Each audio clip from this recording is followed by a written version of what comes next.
بسم اللہ الرحمن الرحیم۔ تحریک لبیک پاکستان کی مرکزی شورا نے اہم پریس ریلیز جاری کر دی گئی ہے۔ یہ پریس ریلیز جاری کرنے کا مقصد جو حافظ سعد حسین رضوی صاحب کا عدالت سے فیصلہ آیا ہے، یہ اس کے متعلق پریس ریلیز ہے۔ میں آپ کو پڑھ کے بھی سناتا ہوں، اسکرین کے اوپر آپ کو شو بھی ہو رہی ہوگی۔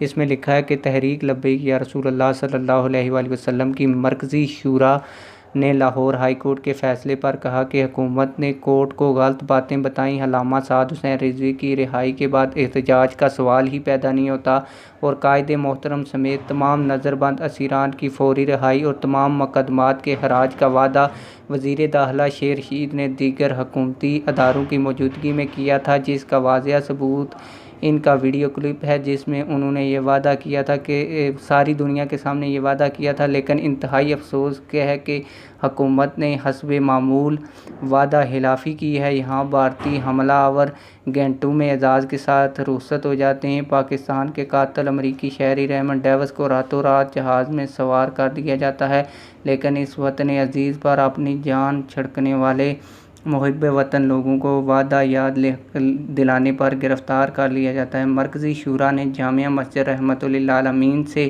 یہ پریس ریلیز اور بیان جاری کیا ہے کہ قائد محترم کی نظر بندی کو آج 50 روز سے زائد گزر گئے، مگر حکومتی بدلے کی آگ ابھی تک بھی ٹھنڈی نہیں ہوئی۔ قائد محترم علامہ سعد حسین رضوی نے ویڈیو پیغام میں حکومت کو وعدہ یاد دلایا۔ حکومت نے یہود و نصارہ کی ایجنٹی کرتے ہوئے اپنے وعدے خلافی کی، لہٰذا امیر محترم کو بغیر وارنٹ گرفتار کیا گیا۔ قائد محترم کی جبری نظر بندی بنیادی انسانی حقوق کی واضح خلاف ورزی ہے، لیکن اس دنیا میں ہوتا یہ ہے کہ انسانی حقوق مسلمانوں کے لیے نہیں ہیں۔ عدالتی فیصلے سے مایوسی ہوئی۔ ہم کسی سے کم پاکستانی نہیں ہیں۔ کورٹ سے درخواست کریں گے کہ وہ حکومت سے جواب طلب کرے کہ انہوں نے وعدہ خلافی کیوں کی، جس وجہ سے احتجاج کے دوران اتنا کثیر جانی و مالی نقصان ہوا۔ درجنوں شہادتیں ہوئیں، سینکڑوں اب بھی زخمی ہیں، ہزاروں اب بھی گرفتار ہیں۔ اس تمام ہٹ دھرمی کے بعد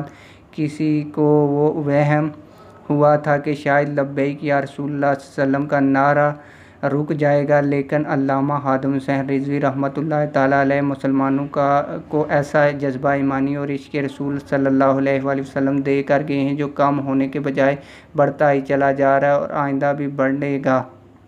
اس حوالے سے آگے اس میں یہ لکھا ہے کہ 21 مئی کو کراچی میں ہونے والی لبیک بیت المقدس مارچ کو اگر ہم چاہتے تو ہم اس کو احتجاج میں بدل سکتے تھے، اور علامہ خادم حسین رضوی صاحب جو نعرہ قوم کو دے کر گئے تھے، اس کی گونج اب بھی صرف پاکستان تک محدود نہیں بلکہ دنیا کے طول و عرض میں چھا چکی ہے، اور اسرائیل میں بھی لبیک یا رسول اللہ صلی اللہ علیہ وآلہ وسلم کے نعرے فلسطینیوں کی طرف سے لگنا شروع ہو گئے۔ یہ پریس ریلیز تحریک لبیک پاکستان کے جو شعبہ نشر و اشاعت کے امیر ہیں ان کی طرف سے جاری کی گئی ہے۔ اس کی آپ ویڈیو کے اندر فوٹو بھی دیکھ سکتے ہیں اور پڑھ بھی سکتے ہیں۔ امید کرتا ہوں آپ لوگوں کو یہ ویڈیو پسند آئی ہوگی۔ اگر ویڈیو پسند آئی ہے ویڈیو کو ضرور لائک کریں اور چینل کو بھی سبسکرائب کریں۔